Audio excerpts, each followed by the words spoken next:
ஒவ்வொரு மாதத்துக்கும் தனித்துவமான ஆற்றல் இருக்கின்றது.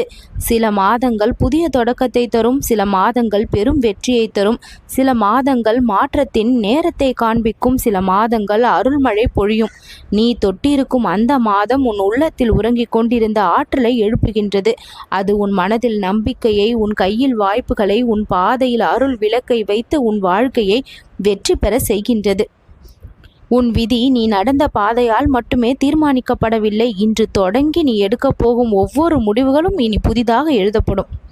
நீண்ட நாட்களாக காத்திருந்த விஷயங்கள், எப்பொழுதும் தடமாறிய முயற்சிகள் இப்பொழுது திசை மாற்றப்படும். நீ எதிர்பாராத வழிகளில் உதவி உன்னை தேடி வரும். உன் முயற்சி, உன் மன வலிமை, தெய்வத்தின் அருள் மூன்றும் சேர்ந்து உன்னுடைய வாழ்க்கையை இப்பொழுது உயர்த்தி காண்பிக்கும். முன்பு கனவாக இருந்தது இப்பொழுது நனவாகிவிடும். சரியான வழியில் நீ வந்து விட்டாய். உன் முயற்சிகள் பயனுடன் மாறும். என்னால் முடியும் என்கின்ற அந்த ஒரு வார்த்தை நம்பிக்கையின் வேர்.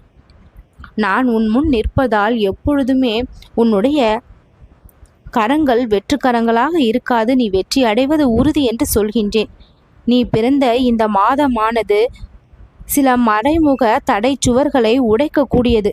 தடைகள் எல்லாம் அகன்று அருளை இப்பொழுது பெறக்கூடியது.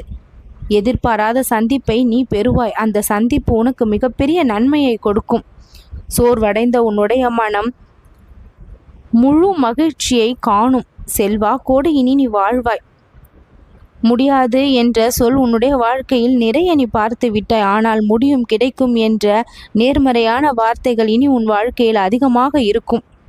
பிரச்சனைகள் எல்லாம் வேரோடு அகன்றுவிடும். கவலைப்படாதே. திருப்பு முனையான மாதம்தான் நீ தொட்டிருப்பது, நீ பிறந்திருப்பது. அடைய வேண்டிய உச்சியை அடைவாய்.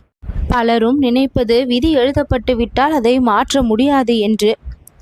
விதி ஒரு முறை முதன்மை வரைபடம்தான். அதனுள்ளே பல பாதைகள் இருக்கின்றது. உன் முயற்சி, பிரார்த்தனை, தெய்வ அருள், அதை மூன்றுமே விதியை மாற்றக்கூடிய சக்தி கொண்டது. தலைவிதி என்பது பிறந்த நாளில், பிறந்த நேரத்தில் வானில் இருந்த கிரக நட்சத்திர நிலை என்பது கடந்த பிறவிகளின் கர்ம பலன் சேர்ந்து உருவாக்கக்கூடிய வாழ்க்கையின் வரைபடம். அது ஒரு படிமம் போல உன் வாழ்க்கையின் முக்கிய நிகழ்வுகள், சந்தோஷங்கள், சோதனைகள் எப்பொழுது வரும் என்பதை முன்னரே வரையறுத்துகின்றது. பிறந்தவுடன் அந்த விதியின் நூல் உன் கையில் கட்டிவிடப்பட்டு விடுகின்றது. அந்த விதியின் நூலின் பக்கங்களை திருப்ப முடியும். உன் நம்பிக்கை என்கின்ற அந்த வாளின் கூர்மையைப் போல அது இருக்கட்டும். தலைவிதி உருவாகும் மூல காரணம் கர்மா. நல்ல கர்மம் இருக்கின்றது, தீய கர்மம் இருக்கின்றது. நல்ல நிகழ்வுகளை விதிக்குள் சேர்க்கும் நல்ல கர்மம், சோதனைகளை, தடைகளை விதிக்குள் சேர்க்கின்றது தீய கர்மம். ஆனால் ரகசியம் என்னவென்றால், தெய்வ அருள் பெற்றால் தீய கர்மத்தின் விளைவு குறைந்து நல்ல கர்மத்தின் பலன் விரைவாக வரும். இதுதான் விதியினுடைய மாறுதல். அப்படி நீ விதியினுடைய மாறுதலை இப்பொழுது பெறப்போகின்றாய்.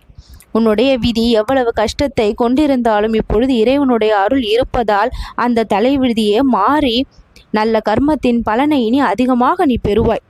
மாற முடியாத முக்கிய தருணங்கள் பிறப்பு, இறப்பு போன்றவை. நெகிழ்வான நிகழ்வுகள் உன் முடிவுகளால், உன் மனப்பாங்கால் மாறக்கூடியவை. முழுமையாக உன் கையில் உள்ளது உன் முயற்சியால் உருவாகக்கூடிய புதிய பாதைகள். இவை எல்லாமே தலைவிதியினுடைய 3 அடுக்குகள். முக்கிய பாதையை தலைவிதியில் நான் சொல்கின்றேன். பக்தி, பணி, பொறுமை. அன்போடு தெய்வத்தை நாடுவதும், சுயநலமின்றி நன்மையை செய்வதும், தாமதித்தாலும் அருள் நிச்சயம் வரும் என்கின்ற நம்பிக்கையை பொறுமையோடு வைத்திருப்பதும் விதியை மாற்றக்கூடிய அழகான சக்திகள். இவைகளை நீ அதிகமாக கொண்டிருக்கின்ற இந்த முருகனுடைய அருளால் உன்னுடைய விதி இப்பொழுது மாற்றி எழுதப்பட்டிருக்கின்றது. கோடி நன்மையை நீ பெறுவாய். நல்லது நடக்கும்.